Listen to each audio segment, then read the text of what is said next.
ಎಲ್ಲರಿಗೂ ಕಾಪೀಸ್ ಕೊಡ್ತಾರೆ, ದಯವಿಟ್ಟು ಎಲ್ಲ ಒಂದೊಂದು ಕಾಪಿ ತಗೊಳ್ಳಿ ಅಂತ ಹೇಳಿ. ಎಲ್ಲರೂ ಒಂದೊಂದು ಕಾಪಿ ತಗೊಳ್ಳಿ, ಎಲ್ಲರಿಗೂ ಕಾಪೀಸ್ ಇದೆ ಪ್ಲೀಸ್. ಒಳಗಡೆ ಹೋಗಿ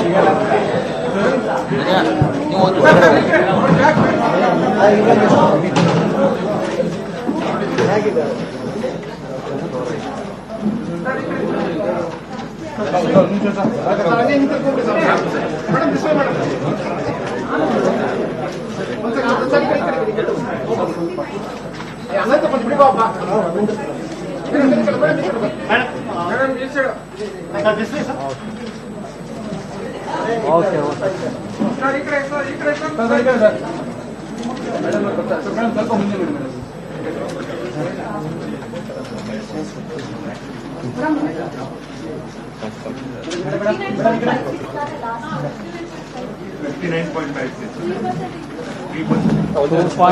ಹೇಳ್ತೀನಿ. ಸೊ ಈಗ ರಿಲೀಸ್ ಆಯ್ತು, ಹಾಗಾದ್ರೆ ಹೊರಡ್ಬೋದಾ?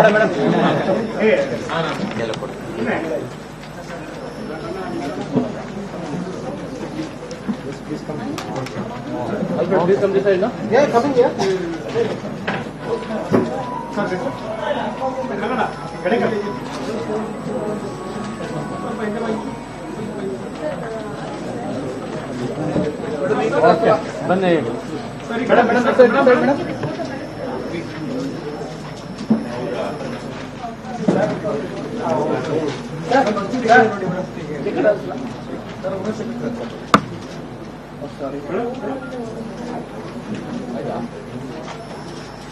ಕ್ಯಾಮ್ರಾಗಳೆಲ್ಲ ಡಿಜಿಟಲ್ ಆಗಿಬಿಟ್ಟು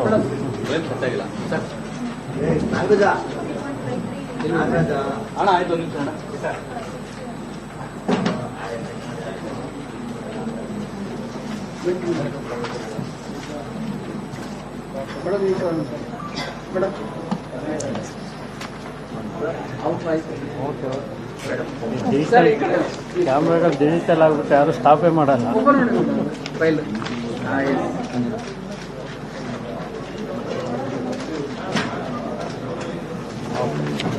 ತಮ್ಮೆಲ್ಲರಿಗೂ ಸ್ವಾಗತ. ಇವತ್ತು 2019 ಮಾರ್ಚ್ ಎಕ್ಸಾಮ್ಸ್ ರಿಸಲ್ಟ್ ನಮ್ಮ ಮಾನ್ಯ ಪ್ರಧಾನ ಕಾರ್ಯದರ್ಶಿಗಳು ಅನೌನ್ಸ್ ಮಾಡ್ತಾ ಇದ್ದಾರೆ. Sir, thank you.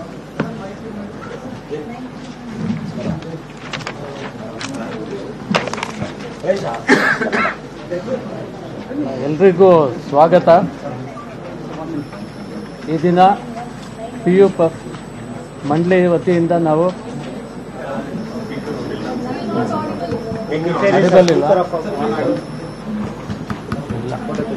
ಇದು ನೋಡಿ ಯಾರು ನಮ್ಮ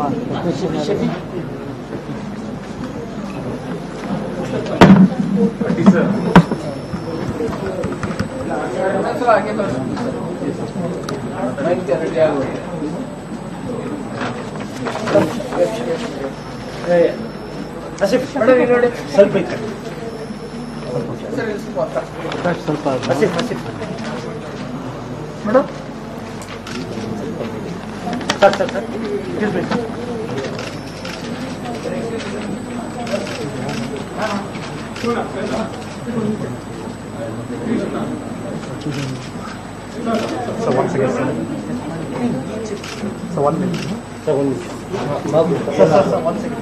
ವೈರ್ ಏನಾದ್ರು ಡಿಸ್ಕನೆಕ್ಟ್ ಆಗಿದೆಯಾ?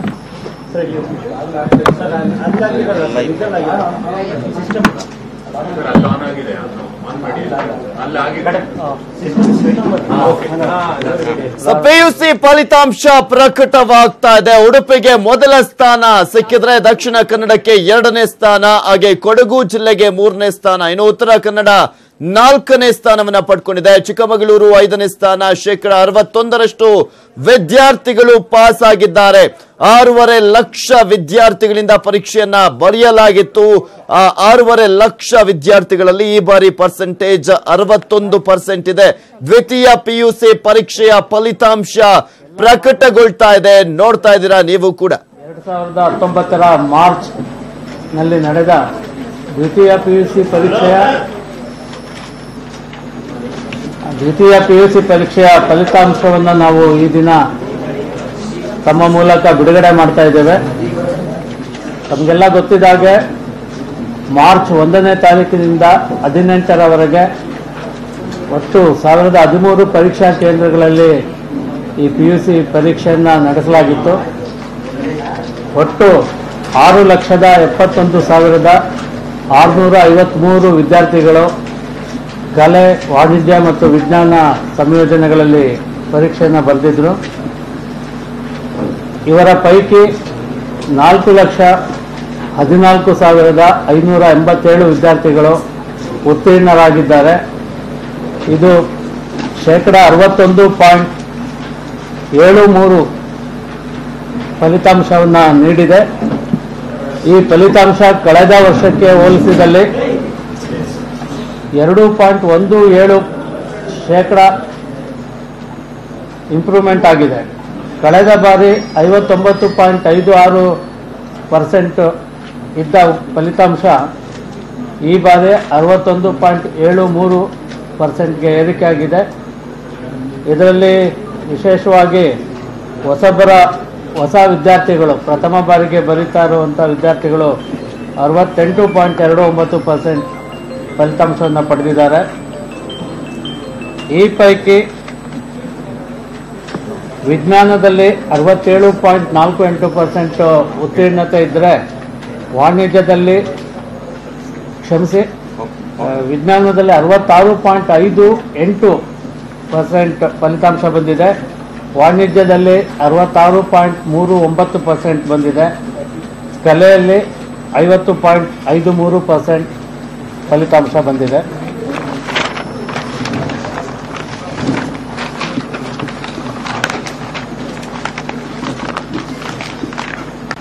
ನಾವು ಬಾಲಕ ಬಾಲಕಿಯರ ಮಧ್ಯೆ ಫಲಿತಾಂಶವನ್ನು ನೋಡಿದಾಗ ಮತ್ತೊಮ್ಮೆ ಬಾಲಕಿಯರೇ ಹೆಚ್ಚಿನ ಫಲಿತಾಂಶವನ್ನು ಪಡೆದಿದ್ದಾರೆ.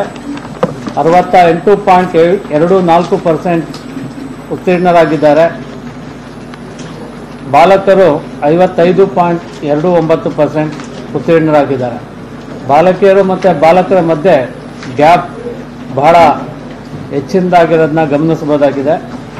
ಹಾಗೆ ನಗರ ಮತ್ತು ಗ್ರಾಮಾಂತರ ಪ್ರದೇಶದ ಫಲಿತಾಂಶವನ್ನು ಹೋಲಿಸಿದಾಗ ಮತ್ತೊಮ್ಮೆ ಗ್ರಾಮಾಂತರ ವಿದ್ಯಾರ್ಥಿಗಳು 62.88 ಫಲಿತಾಂಶದೊಂದಿಗೆ ನಗರ ಪ್ರದೇಶದ ವಿದ್ಯಾರ್ಥಿಗಳಿಗಿಂತ ಹೆಚ್ಚಿನ ಫಲಿತಾಂಶವನ್ನು ಪಡೆದಿದ್ದಾರೆ. ನಗರ ವಿದ್ಯಾರ್ಥಿಗಳು 61.38% ಫಲಿತಾಂಶವನ್ನು ಹೊಂದಿದ್ದಾರೆ. ಇದರಲ್ಲಿ ಮತ್ತೆ ಹೇಳಬೇಕು ಅಂತ ಹೇಳಿದ್ರೆ ಪರಿಶಿಷ್ಟ ಜಾತಿ ಪರಿಶಿಷ್ಟ ಪಂಗಡದ ವಿದ್ಯಾರ್ಥಿಗಳ ಫಲಿತಾಂಶ ಕಳೆದ ವರ್ಷಕ್ಕಿಂತ ಉತ್ತಮಗೊಂಡಿದೆ. ಕಳೆದ ವರ್ಷ ಪರಿಶಿಷ್ಟ ಜಾತಿ ವಿದ್ಯಾರ್ಥಿಗಳ ಫಲಿತಾಂಶ 49.09 ಇದ್ದದ್ದು ಈ ಬಾರಿ 51.97, ಅಂದರೆ 2.88% ಫಲಿತಾಂಶ ಅವರಲ್ಲಿ ಉತ್ತಮಗೊಂಡಿದೆ. ಹಾಗೆ ಪರಿಶಿಷ್ಟ ಪಂಗಡದಲ್ಲಿ 51.59 ಫಲಿತಾಂಶ ಇದ್ದದ್ದು 53.34, ಇಲ್ಲಿ ಕೂಡ ಹತ್ತಿರ 2% ಫಲಿತಾಂಶ ಉತ್ತಮಗೊಂಡಿದೆ. ಇನ್ನು ಮಾಧ್ಯಮವಾರು ಫಲಿತಾಂಶ ಹೋಲಿಸಿದಲ್ಲಿ ಕನ್ನಡ ಮಾಧ್ಯಮದಲ್ಲಿ 55.08 ಫಲಿತಾಂಶ ಬಂದಿದೆ. ಇದು ಕಳೆದ ವರ್ಷದ 51.46%ಕ್ಕೆ ಹೋಲಿಸಿದಲ್ಲಿ 3.5% ಹೆಚ್ಚು ಆಗಿದೆ ಕನ್ನಡ ಮೀಡಿಯಂನಲ್ಲಿ.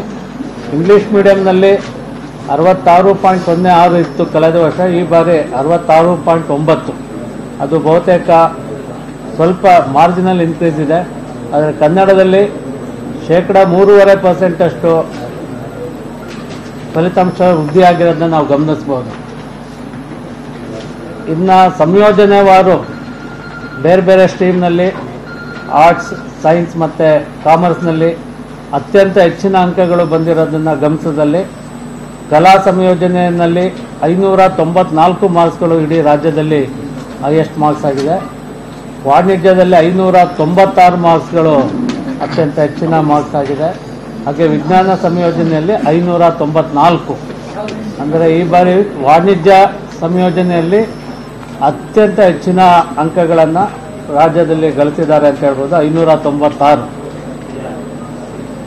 ಇನ್ನು ಬೇರೆ ಬೇರೆ ಶ್ರೇಣಿಯಲ್ಲಿ ಉತ್ತೀರ್ಣರಾಗಿರುವವರ ಸಂಖ್ಯೆಯನ್ನು ಗಮನಿಸಿದಲ್ಲಿ 60% ಹೆಚ್ಚಿನ ಫಲಿತಾಂಶ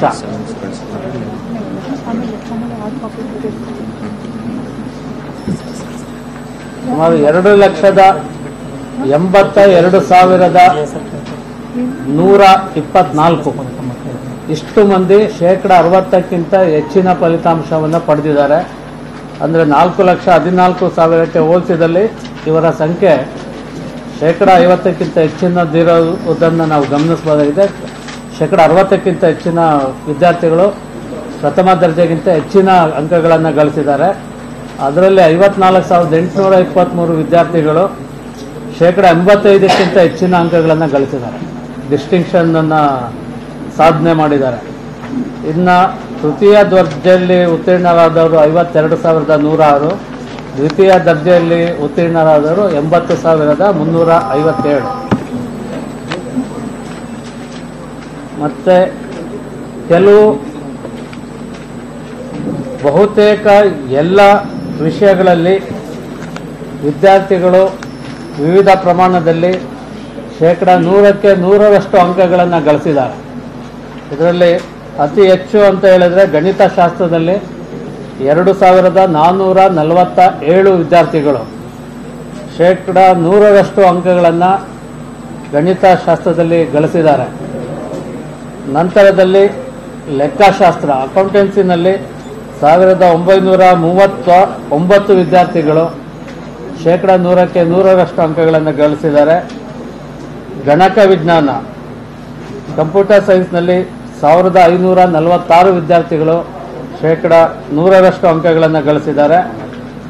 ನಂತರ ವ್ಯವಹಾರ ಅಧ್ಯಯನ ಬಿಸ್ನೆಸ್ ಸ್ಟಡೀಸ್ನಲ್ಲಿ 955 ವಿದ್ಯಾರ್ಥಿಗಳು 100ರಷ್ಟು ಅಂಕಗಳನ್ನು ಗಳಿಸಿದ್ದಾರೆ. ಸಂಸ್ಕೃತದಲ್ಲಿ 852 ವಿದ್ಯಾರ್ಥಿಗಳು 100ರ ಅಂಕಗಳನ್ನು ಗಳಿಸಿದ್ದಾರೆ. ಹಾಗೆ ಭೂಗೋಳಶಾಸ್ತ್ರದಲ್ಲಿ 757 ವಿದ್ಯಾರ್ಥಿಗಳು.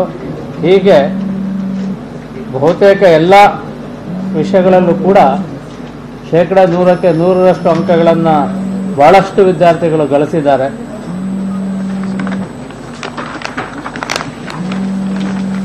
ಜಿಲ್ಲೆಗಳ ಮಧ್ಯೆ ಬಂದಾಗ ಮತ್ತೊಮ್ಮೆ ಉಡುಪಿ ಮತ್ತು ದಕ್ಷಿಣ ಕನ್ನಡದ ಮಧ್ಯೆ ಪ್ರಥಮ ಸ್ಥಾನ, ದ್ವಿತೀಯ ಸ್ಥಾನ ಹಂಚಿಕೆ ಆಗಿದೆ.